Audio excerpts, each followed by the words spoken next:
Hello YouTube, my name is Nero, and today we have some Call of Duty Advanced Warfare and another episode of DNA Saturday, which is the weekly series here on my channel where subscribers send me in DNA bombs. That was the create class we're going to be using throughout the entirety of this gameplay. If you guys would like, of course you can back and pause the video, that way you can get a good look at the class. But keep in mind, ladies and gentlemen, we always talk about the class setup here on DNA Saturday.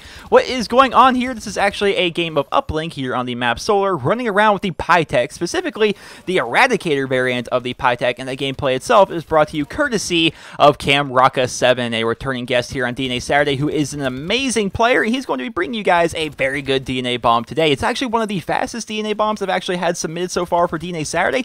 It's while using a light machine gun, kind of a light machine gun I don't like using at all personally, and of course it's on a pretty awesome map, that map being Solar, which is in my opinion one of the better maps in the game, which is interesting, the idea of like what people believe to be a good map, because in my opinion I love Solar. I think it's one of the best maps in the game, whereas my friend SB Cardinal, he hates this map. He says it's like the worst map in the game, like he would rather play on Instinct than play on this map, which to me is like, what? Instinct's the worst map in my opinion. It's just weird how like it's so different, everyone's opinions on maps. So in the comment section below, if you guys can answer for me just really quick, it's just a very simple thing. What is your favorite map? What is your least favorite map in Call of Duty Advanced Warfare? I would definitely be interested to read about that. But ladies and gentlemen, once again, we're playing a bit of Uplink here on the map Solar, and we have ourselves a very, very fast Pytaek DNA bomb. So without further ado, let's actually start talking about this create class, because the gameplay itself is going to be over before you know it. We are using the Pytaek Eradicator, which is an interesting variant. It's going to decrease your range in exchange for giving you a little bit more damage, which is pretty good overall. It's one of those things where you don't have really a great variant for it, but you have this enlisted variant which gives it more damage, which is usually pretty good. I mean, overall the Pytaek itself, it already does hit like a truck. It's already very powerful. What really kind of hinders it is its really slow fire rate. Like if you want to compare this thing to other light machine guns from older Call of Duty games, picture it almost like an RPD. Like if you've played any Call of Duty games that features an RPD, it's kind of like that, you know, really high damage but pretty low fire rate kind of a weapon. Also, it doesn't really kick at all. But yeah, in terms of attachments, he's using the foregrip, adjustable stock, and extended mag. Extended mag on a light machine gun, man, it is just insane. He's one of those guys who's like, you know, I'm not reloading. Reloading's for suckers. I'm not going to reload. I'm just going to have my giant magazine and just spray and pray with it. And of course, he has adjustable stock to try and make it so the handling, because of course, light machine guns, they're definitely a bit clunkier in terms of the handling. So having adjustable stock on there is going to make it a little bit easier. Speaking of trying to make it a little bit easier to move around with a light machine gun, he is going to be using lightweight, which I definitely recommend, right? If you're using any kind of a heavy weapon in Call of Duty, not even just in Advanced Warfare, but anyone, try and make it so you can move around a little bit faster, right? If you're using the EM1, or if you're using the Pytaek here, using the melee, anything like that, I definitely recommend lightweight, because it's going to allow you to move around a little bit faster, whereas one of the main drawbacks for a heavy weapon, obviously,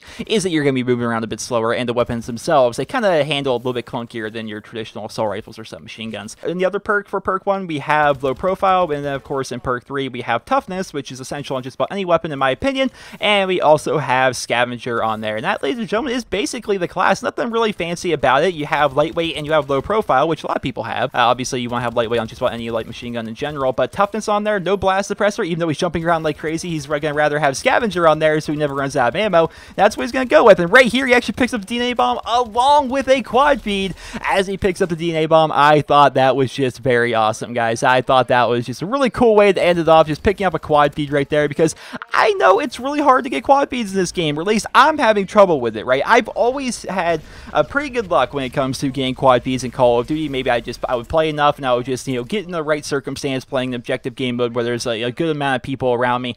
Here at Advanced Warfare, man, I just do not get lucky with that whatsoever. Like, I've obviously choked my fair share of clips and quad feeds and things like that in Advanced Warfare so far, but a lot of the time I can't even find a situation for where I could even possibly get one, right? I usually have like 2 or 3 montages every single Call of Duty game. I'm yet to put out one for Advanced Warfare because I don't feel as though I have enough good clips. Like, I have enough clips, I think, for a montage, but I just don't think they're good enough to really all be together in one montage. I'd like to get some better ones in there, so I'm kind of holding back on that. But then you see him pick up a quad feed as he picks up a DNA bomb, as he gets a final score of 71 kills, along with 2 deaths, running around with the freaking Pytaek, man. Not even like one of the good variants of the Pytaek. He's using the Eradicator, which is just +1 damage, -1 to your range. Like, Like, there's nothing really fancy about it. He might as well, honestly, just be using like a default Pytaek rather than using any variant whatsoever. But ladies and gentlemen, that is why Camrocket7 got featured for this week's episode of DNA Saturday, and why he's been featured before, why he'll probably be featured again, because he's a freaking good player that could do really well with guns that are, in my opinion, not that great. I'm not really a big fan of the Pytaek. Well, ladies and gentlemen, I hope you guys all enjoyed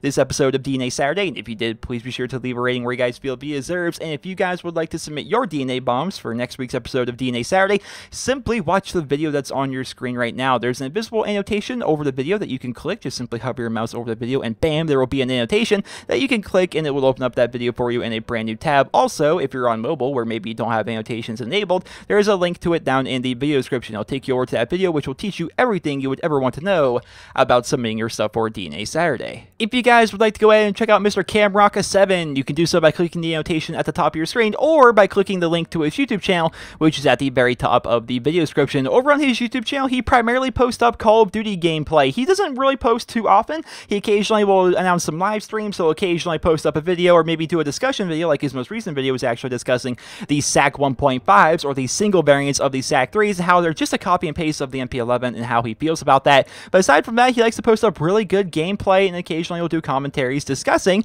different aspects of Call of Duty. But again, he hasn't been uploading a ton lately, but he's probably saved up his energy a little bit for Black Ops 3. But regardless, ladies and gentlemen, he is a fantastic player, and if you enjoyed this gameplay, he has a lot of other great gameplay over there on his YouTube channel, so go ahead and give him a look. He's actually just over 200 subscribers so far, so if you guys want to go ahead and give him a look and maybe try and help him get up to 500, that would be pretty awesome. Well, ladies and gentlemen, I hope you guys all enjoyed this week's episodes of DNA Saturday, and if you did, please be sure to leave a rating. I hope you guys all have a wonderful day.